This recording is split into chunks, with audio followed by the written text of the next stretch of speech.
Not much more than a century ago, epidemics of typhoid, cholera and other fevers decimated cities, towns, villages, whole communities. Then the average life expectancy was brutally short, just 40 years. You were fortunate indeed if you lived beyond childhood.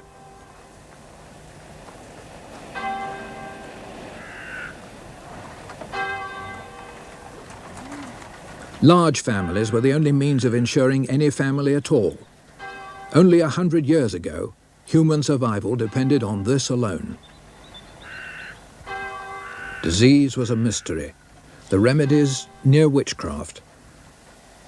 Hope lay in fervent prayer, until out of this background of total ignorance of the true causes or nature of infection, there emerged a man whose intuitive belief in a single observation was to change everything.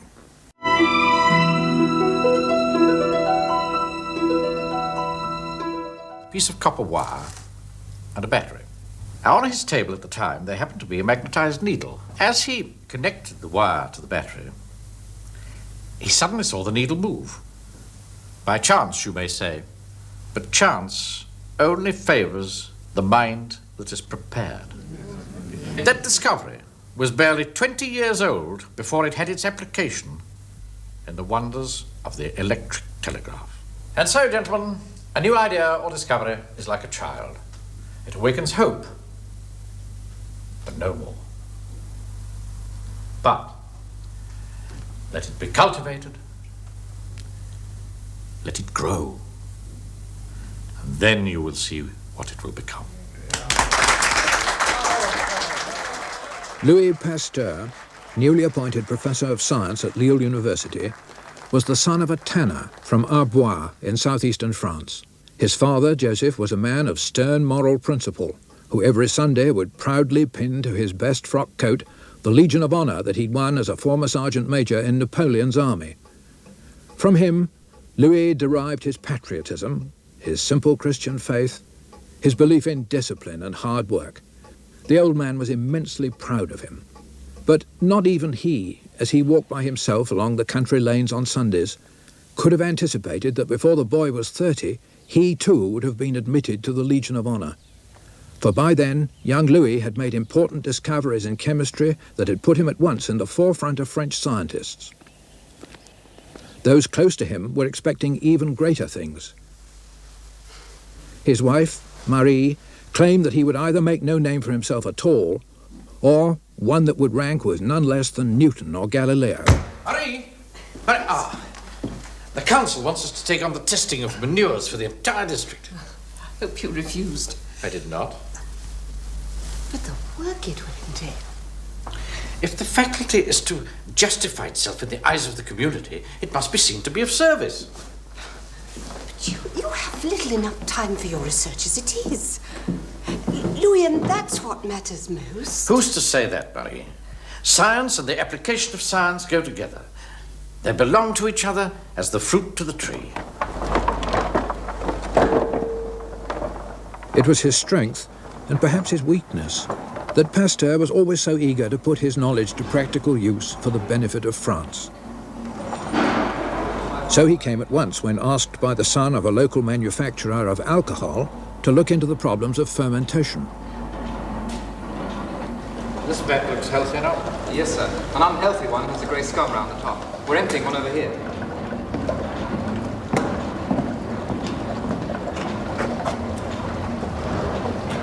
See, sir? A grey scum round the edge. Typical of a vat going lactic, and the smell completely different. Almost acid.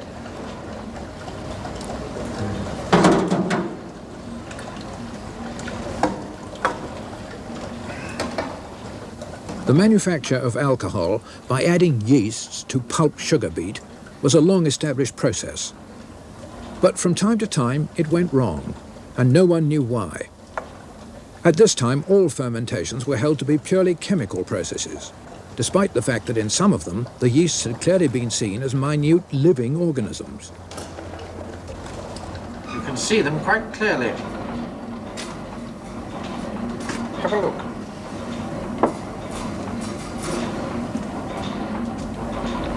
Can you see some of them budding?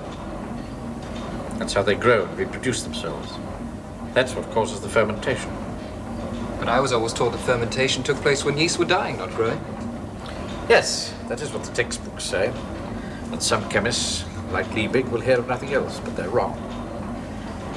In fermentation, the yeasts are not dying, but growing. But the other vats, there's fermentation going on there, even if the wrong sort. And there the yeasts aren't growing. Ah. I suppose yeast isn't the only thing that causes fermentation. Supposing something else has got into the vats. Something living causes its own fermentation. Pasteur had noticed beside the yeasts in the bad vats shimmering little rods. It was because chemists like Liebig had not observed them that they argued that lactic fermentation could take place without minute living organisms. It was therefore a purely chemical process, and the presence of yeasts in some fermentation was purely incidental. But Pasteur felt now that he could show that the yeasts and little rods were each entirely responsible, as living organisms, for their own fermentation.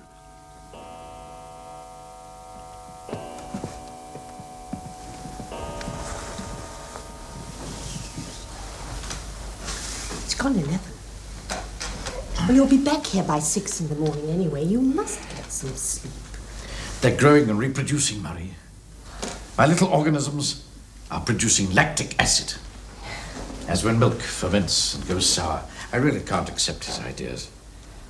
Nothing fits them. Whose ideas? Liebig's. I'm quite sure he's wrong. It's not just a chemical process. He came nearer to the truth in a lampoon he once wrote than he ever came in his serious writings. Something Liebig published as a joke? Yes. Would I find it funny? Oh, I don't know that I should tell you. It's slightly indecent. I find it hard to imagine an indecency of yeast cell. Well, he had the idea that yeast cells were minute animals, shaped like a distilling apparatus. They eat sugar and eject alcohol from their anus and carbon dioxide from their genitals. But is that all? Well, I don't find it altogether seemly or particularly funny. But he could almost be right. What have you got to do to prove him wrong? Oh, I'll never prove my case. I must demolish his. I'll publish my work on lactic fermentation. That's the battle to be won first. Yes. I shall read a paper on lactic acid to the Lille Scientific Society. The Academy will have to wait until we get to Paris. Paris? We're leaving Lille? Didn't I tell you? No. I wrote to Dumas. The école is a shadow of its former self, Marie. I've offered to become Director of Administration and Scientific Studies. There's little doubt that the offer will be accepted. But with all your work on fermentations. Well, that needn't be interrupted. If France's premier science college, to which I owe so much, is losing its good name, then the least I can do is offer my services. It's a question of duty. Duty to whom? To France, our country.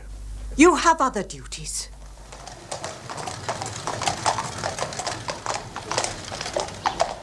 This conflict of duties was to dog Pasteur all his life.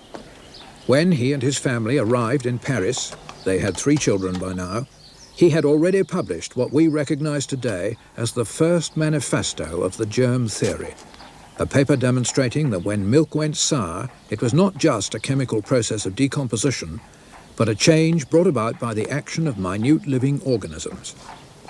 In an age when students at the École Normale were taught that chemistry explained all, and men like Liebig held sway, it was a shattering disclosure. Pasteur's next move was eagerly awaited by everyone at the école, especially his old friend and teacher, Professor Biot. Ah, Deville! Ah, Professor! So, now we have the finest mind in science tucked safely away upstairs. And yet all they can give him for a laboratory is a couple of rooms in the attic. Well, I offered to share my laboratory space with him, but he declined. Pasteur prefers to work alone. It's probably my pipe that put him off. He can't stand smoking. I suppose they think that since Laurent died from the damp cellar they gave him, they'd better give Pasteur an attic. They gave him nothing. Pasteur found those rooms himself. Officially, he's not even entitled to a laboratory. Louis Pasteur? Well, officially, he's here as Director of Scientific Studies and Administration. So, you complain about the food. The mutton stew is inedible. When I was a student here, we were grateful for the privilege. We didn't send protests to our elders and betters. Now take note. That stew will be placed on your table every Monday until you learn to show a proper spirit of appreciation. Dismiss. And take that with you. Discipline, respect for authority. To Pasteur, the ex-sergeant major's son, upholding the social order was a patriotic duty, and patriotism was to colour his whole career. At present, often visited by his mentor Biot, he was still working to finally discredit Liebig and the chemical theory of fermentation. They're not dead things breaking down. To do this, Pasteur was intending to produce fermentation under conditions where his opponents would say it was not possible. Of course, Liebig still insists that ferments are the breaking down of albumin. So, I've got to show that I can grow a yeast in a liquid that doesn't even contain any albumin. If I succeed, these outdated chemical theories will be finished for good. If the turning of sugar into alcohol was the result of the breaking down of albumin, as Liebig maintained, and the yeast just set it off, then it should follow that if there were no albumin to break down, the yeast would do nothing. Pasteur knew this to be wrong. He knew that yeasts would grow and produce fermentation as long as they had something to feed on. So, in his incubator, a small cupboard high up in one of the outhouses, he placed flasks containing no albumin at all, just sugar, ammonia, and some mineral salts, to which specks of yeast had been added. Down at Arbois, his 9-year-old daughter Jeanne was staying with her grandfather, a long way from Louis and his flasks. They were just beginning to harvest the vintage. It was early that year. It had been a good summer. A hot summer. In the village, there'd been 1 or 2 cases of typhoid.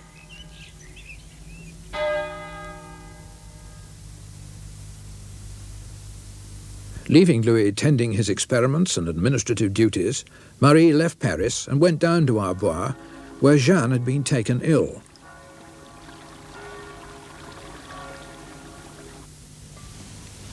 Oblivious of the seriousness of Jeanne's illness and completely preoccupied with discrediting Liebig, he at last experienced success. A flask containing no albumin or organic material to break down had become cloudy, showing that the yeasts had multiplied exactly as he'd hoped they would. The chemical theory of fermentation was disposed of at last. In September 1859, Jeanne died of typhoid. Pasteur wrote to his father, I cannot keep my thoughts from my poor little girl, so good, so happy in her life, which this fatal year has taken from us. Let us think now of those that remain, and try, as much as lies in our power, to keep from them the bitterness of life. Now, with a young assistant and a larger laboratory, Pasteur was determined to inquire more deeply into this new order of life. Where did these minute creatures come from? If they could find their way so easily into so many substances, the obvious place to look first was the air. So he and his assistant set up a pump to draw air through the window and trap everything it contained on a wad of gun cotton. The gun cotton would then be dissolved in alcohol and the resulting suspension examined under the microscope.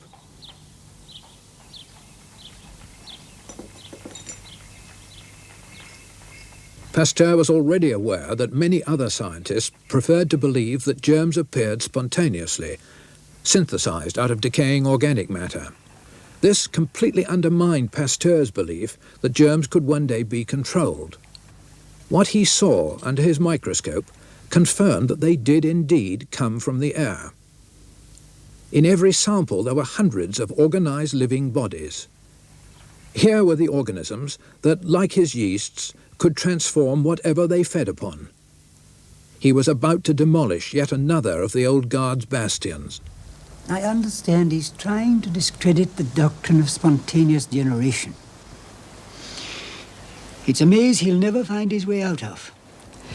Well, Louis says it's essential that people realize that the lice they see crawling on bad meat have not been spawned by the meat itself, but by other lice. But every scientist knows that nowadays. Well, perhaps. But with these almost invisible creatures that Louis has been finding, it's difficult to convince people that these organisms don't just spring into being by themselves, by chance. That's the doctrine that he can't believe.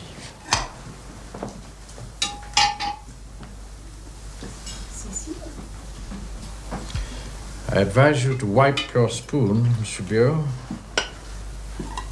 Well, I've lived long enough without ever having done so, my boy. And if I'm carried off now by one of your germs, well, at 82, I shan't have much cause for complaint. For my part, typhoid could be carried by a germ. Admittedly, most of us seem to have a pretty strong built-in resistance to these organisms. And the chances are remote, sir. But if the 1 in 1,000 has happened to you already, we do not take risks anymore in this family. Forgive me, I forgot. Louis, please, shall we talk about something more cheerful? Yes, all right. The death of his first child and his anxiety for the others was a constant reminder of the significance his work might one day have. And there you are. We boil up a broth of organic matter in the flask till the heat has destroyed everything living that it contains. So it's completely sterile. But the vapor from the boiling does not only sterilize the interior walls, it also forces out the air. Now, if we remove the flame from the flask and allow the liquid to cool, the vapor condenses and is replaced by air. It will come right through from the red-hot tube where everything contained in it will have been burned. And when the flask is cold, we cut it off from the rest of the apparatus here and seal it again. So, we're left with a flask containing air, but air robbed of everything living in it. Will it spontaneously give rise to organisms now? Of course not. That will remain pure for years. I know, but Louis, it's all been done before. And now Pouchet and the others have come up with a new objection. What new objection? When you heat the air, you say you have killed the germs. They say you have killed the life force.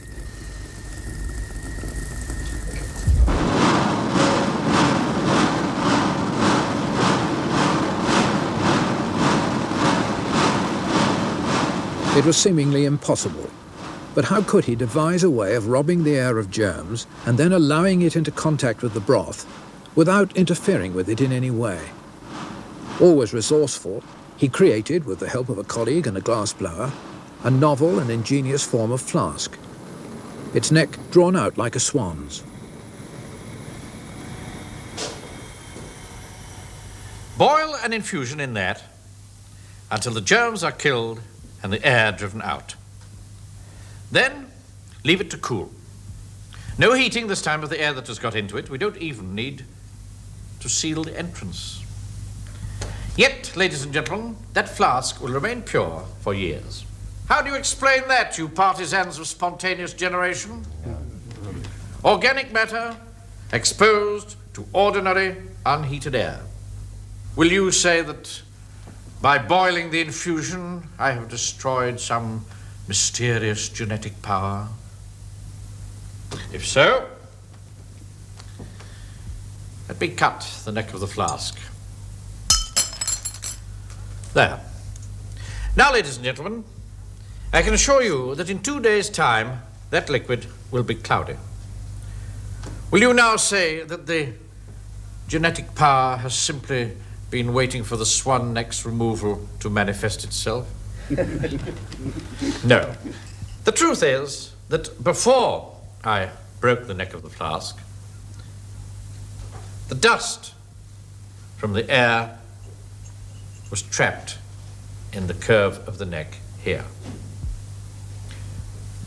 Remove the curved neck, and you have removed the trap, and the dust now has a clear passage down into the liquid. As a further proof, I'll take another flask containing a similar infusion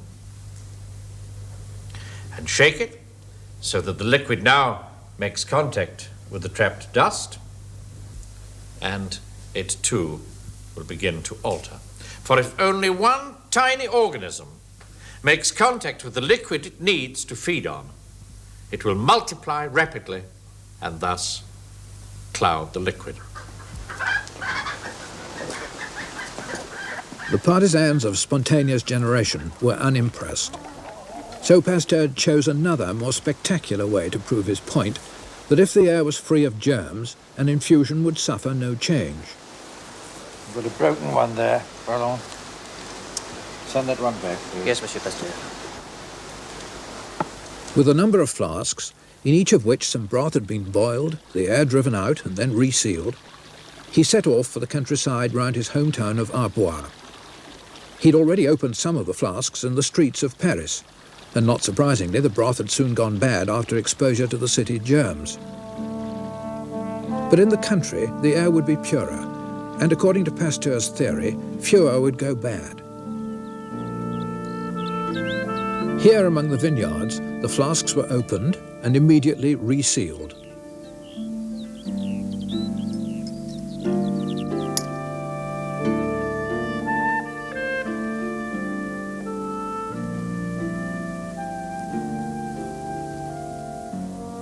Out of 20, 8 remained clear. To prove his case further, he now took his flasks to even purer air.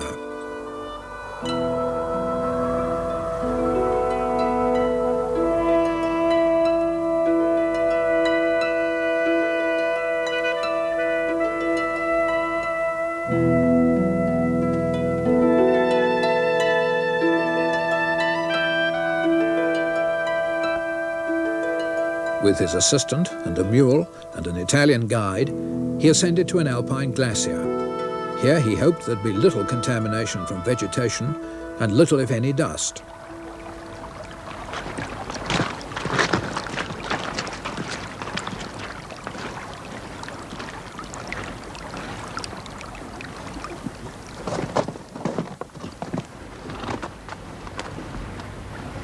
The climb was not made any easier by the Italian guide's inability to understand French, much less science.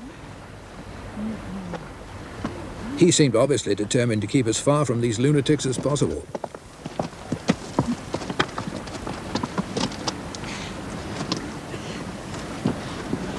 Why must he go so fast?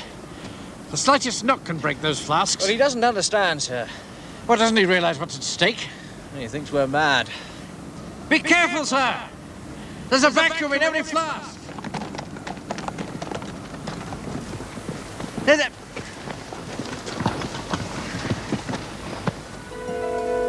Gently, sir! Gently!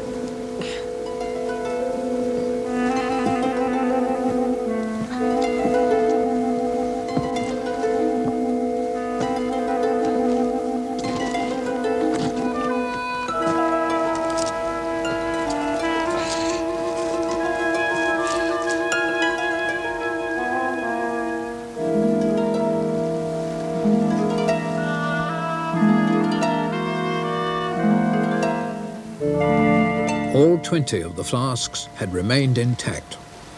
Now, in breaking the seal, Pasteur had to be certain that nothing would contaminate them that he or his assistant or the guide had brought there themselves. But here at last, Pasteur was to put to the test his theory that there were places where the air was completely free of germs. If this proves so, it would destroy for good the doctrine of spontaneous generation.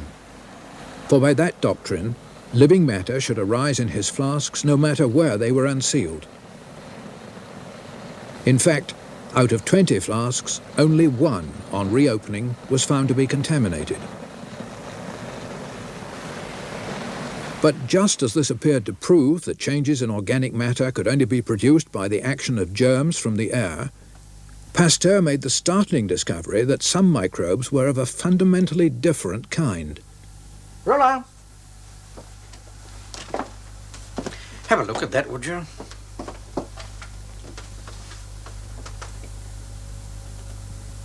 Tell me what you see.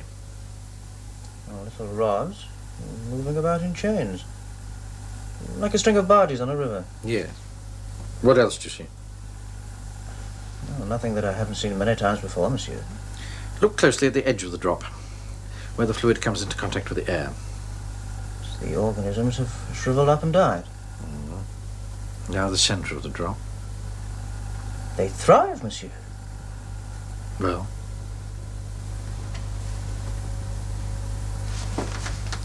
those minute animal organisms are living without air. Indeed, air kills them. It's the last link in the chain. They can live anywhere, they can do anything, provided there is no air. Look, dead animals, if left to rot, totally disappear. Even the bones go in the end, devoured by microbes. Deep in the body of a substance, protected from oxygen, they go about their job. That's how it all works. How what works? The whole system of creation. Don't you see, Roland? In these infinitely small creatures, God has placed extraordinary powers of decay and destruction. Without them, the world would be filled with garbage. There would be no decay, no change, no life. For everything that is needed for the renewal of life is taken by these tiny animals from the decomposing dead.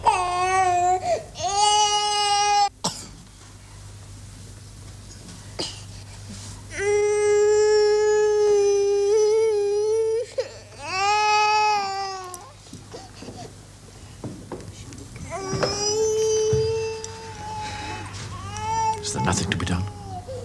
The tumour is very deep-seated. And you really can't operate? I'd advise against it in the strongest terms. But can you? We can, yes. Why the devil don't you? It's the only thing left. Look, if we operate, we may remove the tumour, or most of it at least. But if she doesn't die of shock, she's very weak already. She'll inevitably succumb to blood poisoning. I spent my life diagnosing diseases I've no means of curing by medicine or surgery. We're helpless.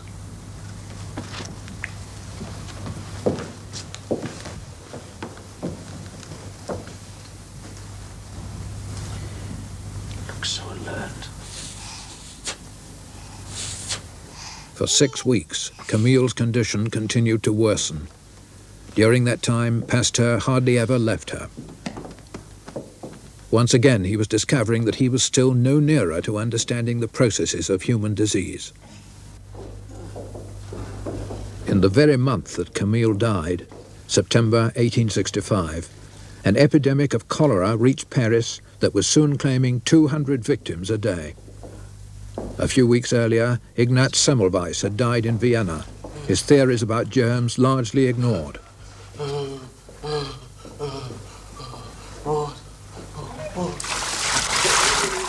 Treatments were still crude. Ice-wet blankets were wrapped around the patients to reduce fever. And to combat the miasma, the mysterious factor in the air believed to bring on the disease, sulfur was burned.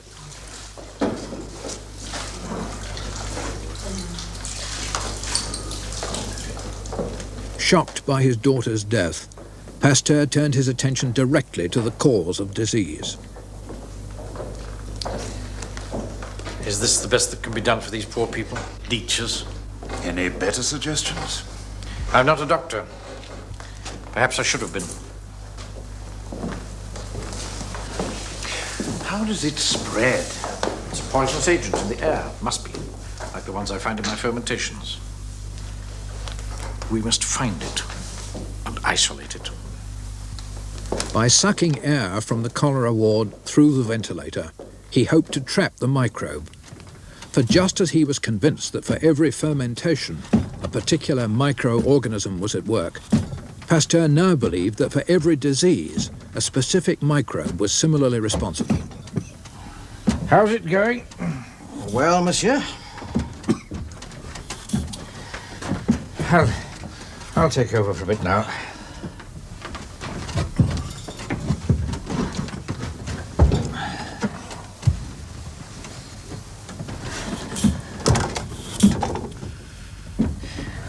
With all the germs from the ward we condense into the tube, how are we going to recognize the cholera germ?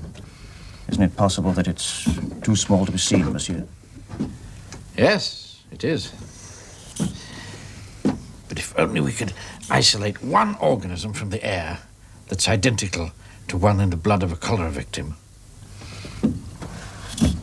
Sadly, he was unaware that already an Englishman had observed that water was the key to the transmission of cholera. In any event, just to sort out the myriad organisms they found in the air from the ward was a hopeless task. Defeated here by the complexity of human disease, Pasteur gladly returned to helping French industry. For a time, the diseases of silkworms were to occupy him.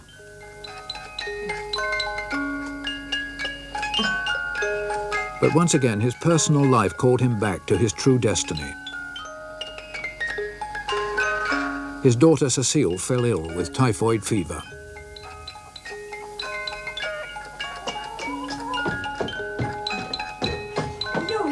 Louis. Oh. How is she? Save yourself. I fear I dragged you from your work under false pretenses. She's so much recovered. Dearest Cécile. And all my silkworms so sick in LA's. What a fraud you are. Take her in now. Dr. Pleshwood said she should not exert herself too much. Oh, come.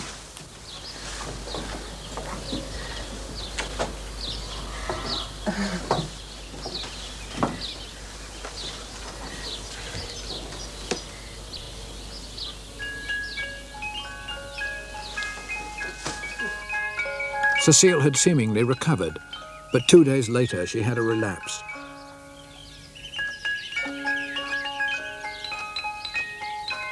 Like her sister, she was another victim of one of the diseases that Pasteur was still no nearer understanding.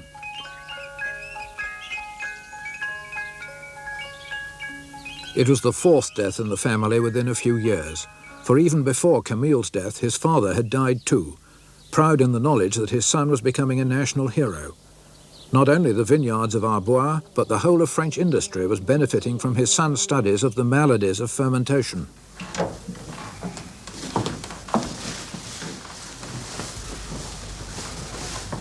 I thought you were lying down. I have to be at the academy at 2:30. Yes, but you weren't feeling well. You were shivering at lunch. It's past. And anyway, if members of the academy are waiting for me to deliver Salambani's paper, I can't let them down. They're not progressing very fast down there, are they? Well, at least they've started. But I think that they preferred to spend millions on a new opera house rather than on my laboratory. Well, you got your way in the end. It'll be finished by the spring. In Germany, they've built palaces for medical studies. The ones in Berlin and Bonn cost 4 millions each. And France is catching up. France has not yet begun. Louis, you're not well. Curious tingling sensation. Look, rest this afternoon. I'll send a note to the academy. I promised Salambani I would deliver his paper, and deliver it I will. I'll be back about 5. When he'd delivered his lecture, Pasteur had returned home tired. At 9 o'clock that evening, after a light dinner, he'd gone early to bed. Marie! Marie! Marie! Marie! I couldn't speak. Suddenly the whole of my left side. I'll get Dr. Goodley. I'm afraid there's very little hope. Dying? Pasteur? I don't believe it. Hemiplegia. He's paralyzed down the left side, and he's almost lost the power of speech.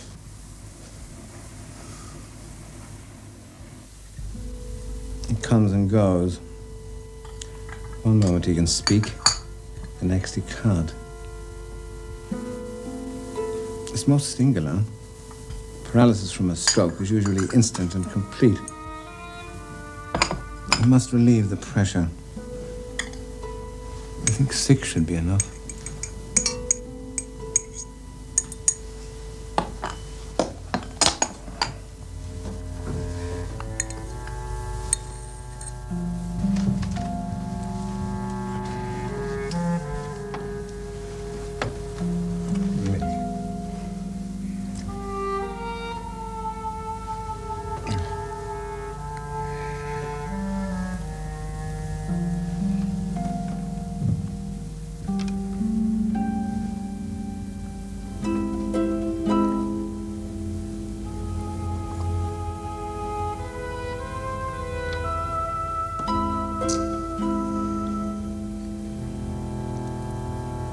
Is this the best that can be done for these poor people? Leeches. Any better suggestions? I'm not a doctor. Perhaps I should have been. It's been my life diagnosing diseases I've no means of curing. By medicine or surgery. We're helpless.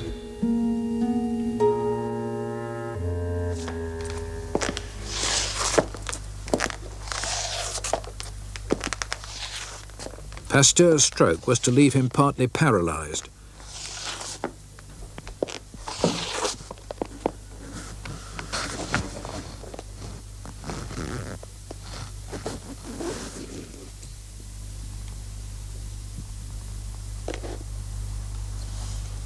But it wasn't only his illness that clouded his career at this time.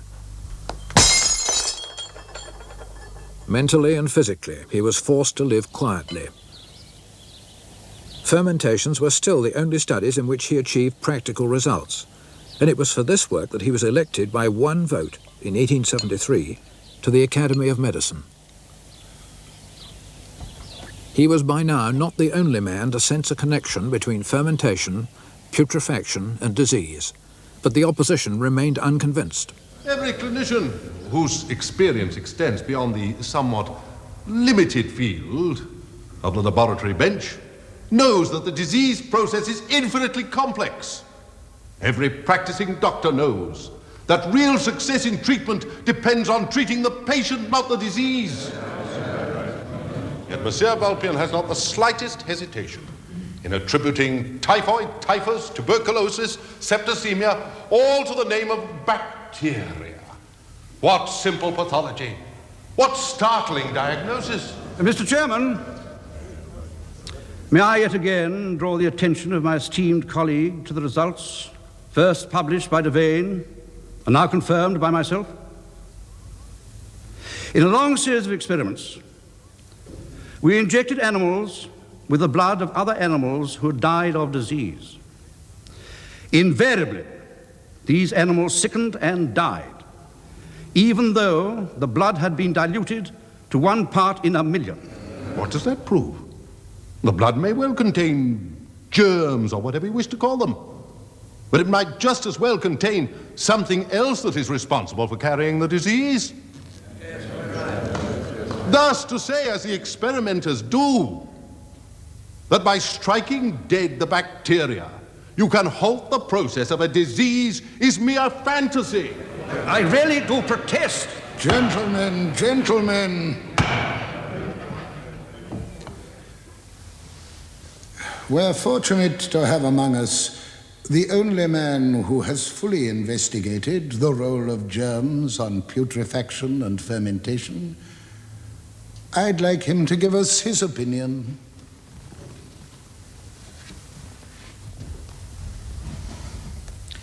I hadn't intended to speak, and I haven't studied the diseases that you were discussing.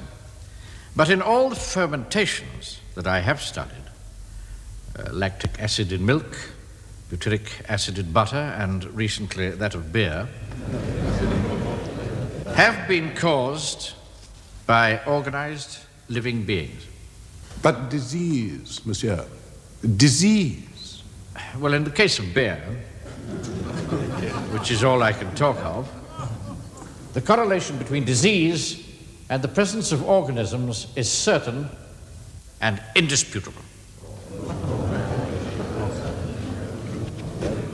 Pasteur had made the world aware of microbes. He'd held out the promise of controlling them and conquering disease. But neither he nor anyone else could prove that the microbe, and only the microbe, was the cause of infection. The crucial advance, when it came, did not come from Pasteur or from any of the great centers of learning. In a remote country area of East Prussia, the local doctor was District Medical Officer Robert Koch. His patients were a scattered community of farmers. Their sickness provided him with a modest income, but it was their livestock that interested him most, especially when dead. He had a single consuming interest in one particular disease, anthrax. It was ravaging the district, and year after year it would reappear in the same pastures without any apparent source. Well, you might as well bury it. It's hardly worth our trouble, Doctor. The trench will be reopened before the night's out and the carcass stolen from me. Well, before you do, I'll just take that blood sample. What do you want that for?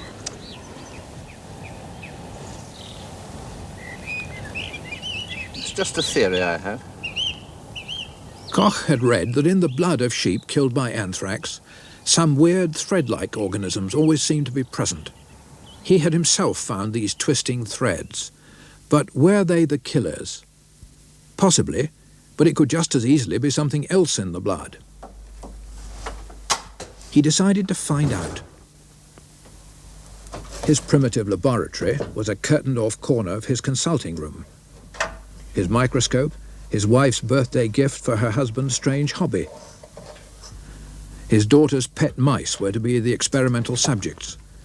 Koch was the first to demonstrate their usefulness as laboratory animals, using a sliver of wood to inject them with the disease. Starting with the infected blood of the dead sheep, he began a series of injections, passing the infection from one animal to another. In each passage of the infection, he used the blood of the animal that had previously died.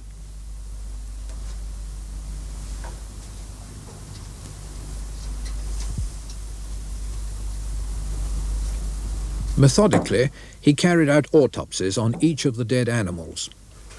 The blood and body tissue all showed clear symptoms of the disease. The spleen, for example, was always enlarged.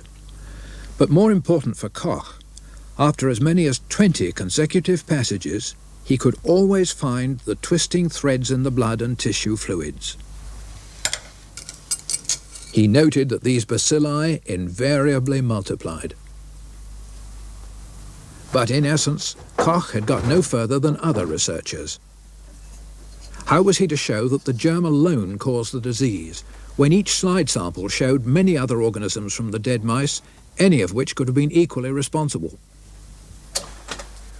It's useless.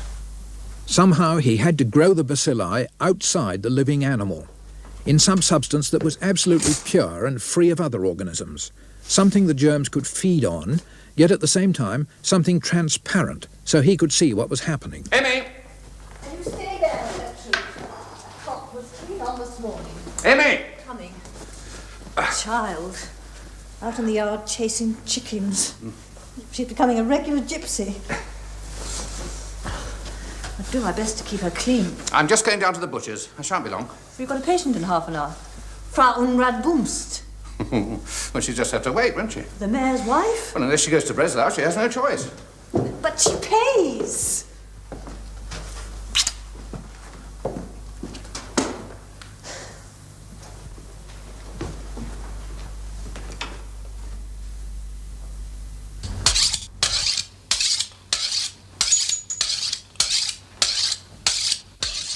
More blood, is it?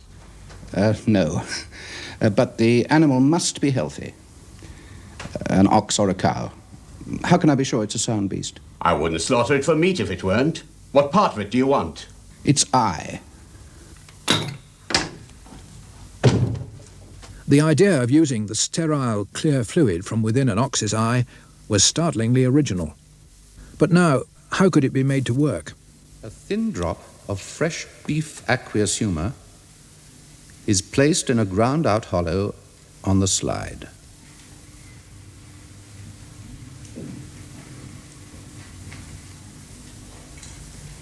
And seeded at the periphery with infected spleen. A cover slip is placed on the slide, and as a temperature indicator, a drop of tallow is placed on the inner surface. It will melt if the temperature rises to 45 degrees. A temperature of 40 degrees is satisfactory for my experiments. The preparation is sealed with oil to exclude bacteria from the atmosphere, and although there was only a small amount of air in the slide preparation, experience shows that it is adequate. A petroleum lamp is used as a heater, and the microscope placed on a stand just above it. To minimize all temperature changes, the apparatus is shielded from drafts.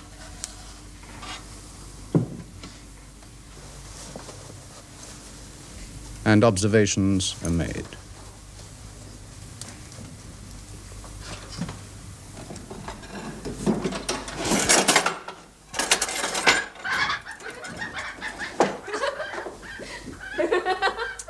Leave those hens alone, Gertrude! That is the third time today I've had to change your frock. Can't you keep yourself clean for 5 minutes?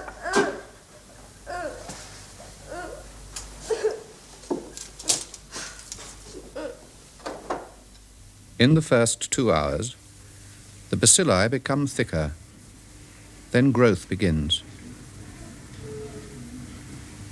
After 3 to 4 hours, the bacilli elongate 10 to 20-fold. They then bend and form a network. After several hours, the individual threads appear like a mass of wavy, parallel glass threads. Soon, they form knotted masses, and it is impossible to follow individual threads. Shall I bring you something in here? You must eat. No, thank you, dear. I'm not hungry.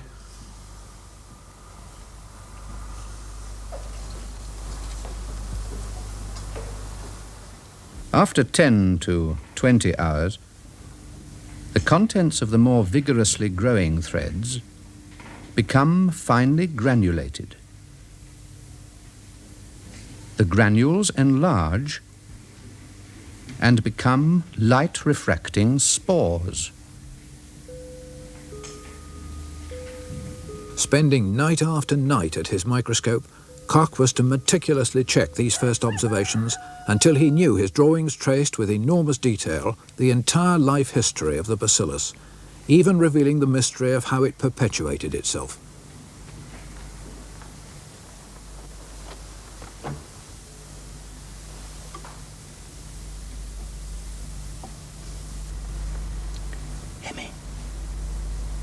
Emmy. What is it? Well, what's the time? It's dawn. Been working all night. You must be tired. I hope it's worth it. They have spores. It explains almost everything.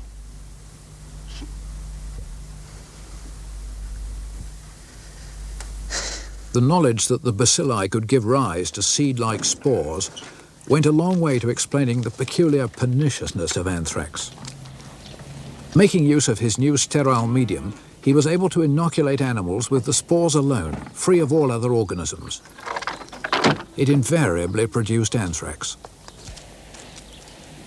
But only after 3 years' repeated experimentation did Koch write to his nearest authority on bacteriology, Ferdinand Kohn, professor of botany at Breslau University. Esteemed Professor, after many failures, I have finally succeeded in elucidating the developmental cycle of Bacillus anthracis. I would be most grateful if you, as our foremost authority on bacteria, would give me your criticism of my work. Since my demonstration material cannot be preserved, I seek your permission to demonstrate the critical experiments over a period of several days. He's already here, down in the courtyard, unpacking his material.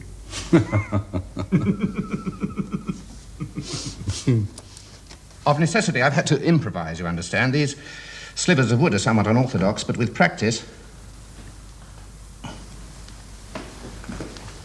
I tried first behind the ear, but they managed to get the inoculum out.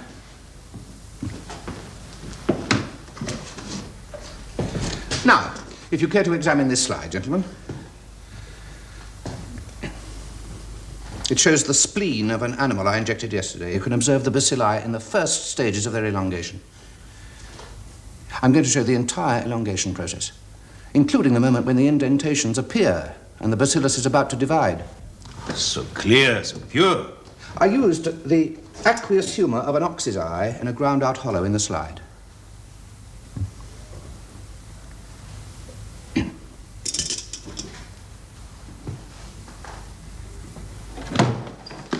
Gentlemen, leave what you're doing and come at once. Gentlemen, come along to Dr. Cole's room. A country doctor, all alone, miles from anywhere. An amazing discovery. You must hear him. Methods all his own, but so exact, so precise. Come along.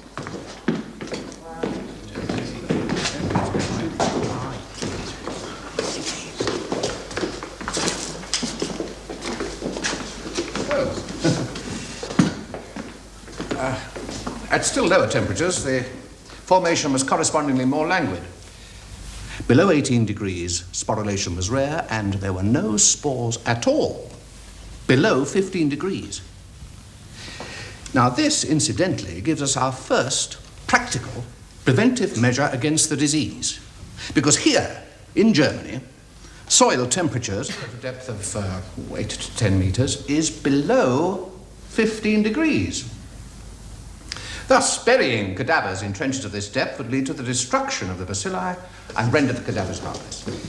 Now, after sporulation, the threads disintegrate and the spores sink to the bottom. Now, if you care to examine this slide, gentlemen. You have shamed us all, Dr. Koch. I consider this the greatest advance yet made in the field of bacteriology. Indeed. We've all suspected, I know I have, that every disease has its own specific germ. Ever since Pasteur first suggested the idea, but no one has been able to prove it. This work of yours has opened the next door.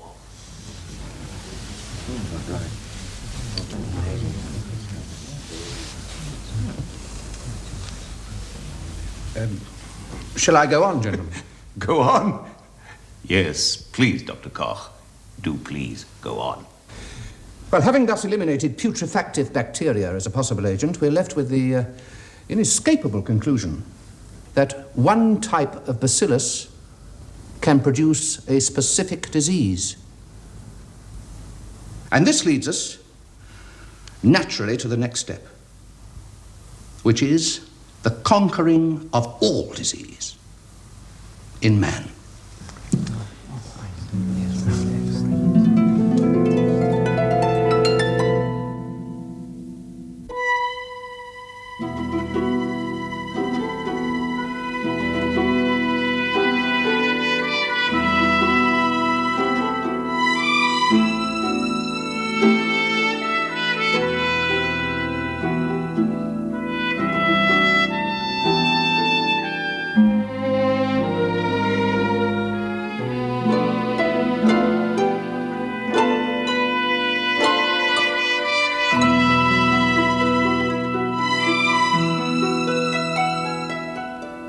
Thank you.